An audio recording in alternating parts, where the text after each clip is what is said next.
Devolution Committee directed this committee to go into the details, and it's also a matter that we'll be following up outside, because it's in the audit report, but there's a request from the Devolution Committee to query purchase of relief items in various counties, particularly in northern Kenya. But your officer can try to explain what he needs to explain. Yes, Chairman. The purchase of cereals and miscellaneous foodstuffs is done using core-off system or bidding competition.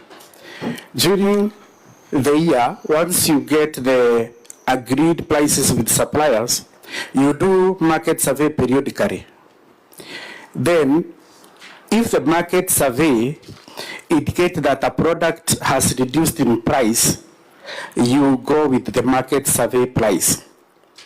If the market survey indicates a price is higher than the signed framework agreement, you are supposed to resort to an open tender. That is the process of framework agreement. What I would be very happy to see is a few samples of LSOs, so that we are able to see the unit pricing. If it's maize, on average, how much does Marsabit buy a sack of maize at? You know, that will give us an assurance that this big amount, 427 million,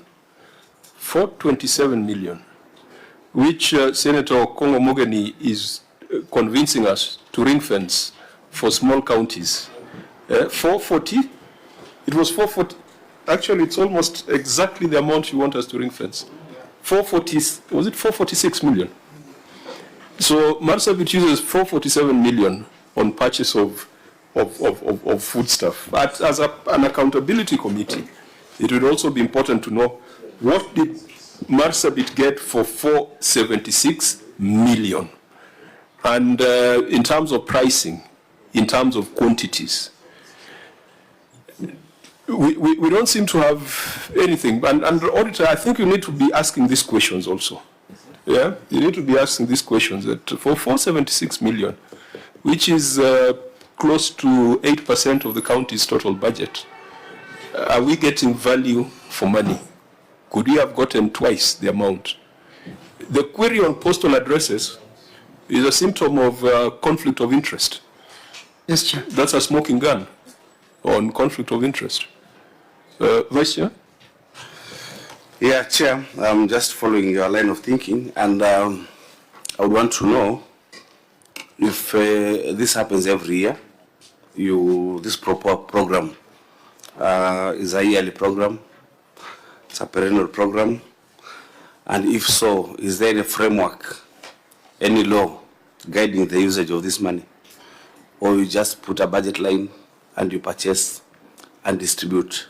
And just like in the previous query, do you have an M&E committee that then would follow up the usage of this, just to ensure that the people who benefit are the ones that are targeted? That is what I would be wanting to know, because 476 million can be used in a better way if there is a framework, if there is a law guiding how it is used. Thank you, Chair. It could be a fund. Okay. Before you respond, Senator Lilegwe, as a query. Chair, I think I was looking at the annexure that we are referred by the governor, and I can't find any evidence of a competitive process, any evidence to show that there was a competitive process as noted by the auditor. Senator, you know, this matter has been raised by the was it Devolution Committee? Devolution, yes. And referred to us. Yep. And it looks it's heavy. Can we isolate it and look at it as a separate item? Yeah, that is also my proposal. So we can isolate this one and then have a recommendation from the Devolution Committee. Because we almost because of the materiality. Yes, 470 million. Yeah, it's not small money. If you are to buy from my county, tutakuwa matajiri sana. We don't have market. Senator Cherage, go on record. I'm saying this is a very serious issue because this amount is so huge. If it's a $500 million, we need to look at materiality. But of course, value for money, if the intended beneficiaries, then we can look at those issues, Governor, even plus the beneficiaries. I think it would be important. And then we break down which cereals like beans, maize, wimbi, there is also dengu and many others. If we can get that breakdown from the Governor and the pricing, because I know these are foodstuffs that pricing keep fluctuating, especially when there is a lot of supply, there is less demand. There is a lot of demand, then there is less supply. Thank you, Chair. I think we isolated so that. Chair, you see, these are not unforeseen emergencies.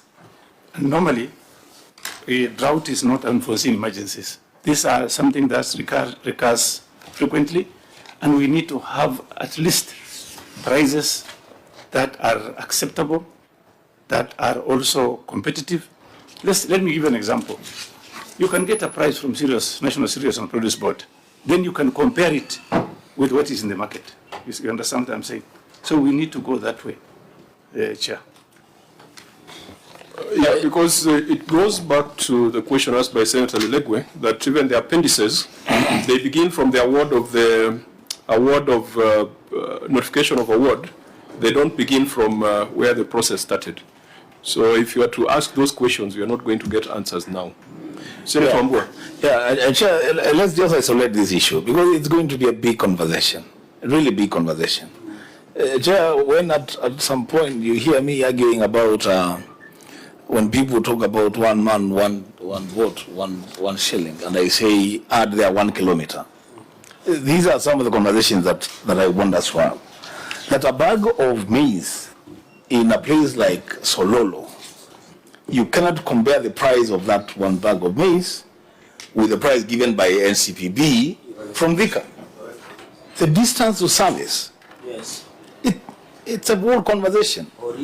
Perhaps the 400 million that we spend to buy foodstuff in Marsabit or in Kitui, you spend a quarter of that in some another place. So those are.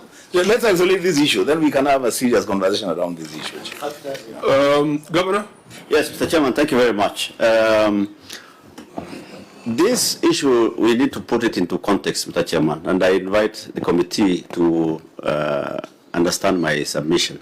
A few issues which were raised. One, there was some comment about postal addresses. And I'm afraid many of our people here, or the people gathered here, you need to contextualize Marsabit as a county and many other northern Kenya. Probably in one of the locations, the only person with a postal address could be one supplier who has happened to get to know some of his ways. A place I come from, a place called Uran in Sololo.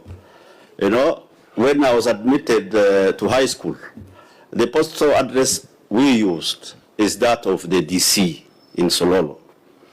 A place called Illerent, about 400 kilometers from the headquarters. The illiteracy level, the senator here can confirm. And so is the same other parts of the county, in Laisamis and all over. And I can go on and go on. So that explains why there is some common use of probably addresses. About the amount of money, Mr. Chairman, we don't budget, and the senator has confirmed that the drought circle is something that is there with us, always, not only in Marsabit, but in northern Kenya as a whole. The rainfall circle, all of us appreciate.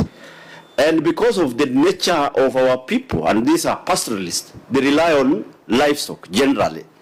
When the rainfall falls or when the drought is too severe, these animals die.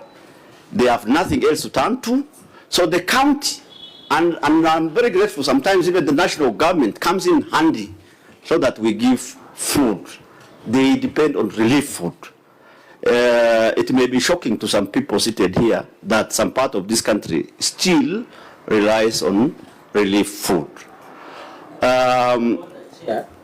All of us are leaders and we are aware there are places that need relief food. Is it fair if it goes out that some people are not aware. Yeah, not everyone. And in even this you room is a remember leader. the former deputy president, instead of giving you relief food, he took it to Moranga, But not, which was really unfortunate. not everyone in the He's room now is correcting is a everybody, leader. right? We also have Left, center. students here, Cherargei. We Yeah. have students. Like Kevin, the room. so he should have given you relief food. Yes, I agree, Mr. Chairman. Yeah, I think let's be orderly.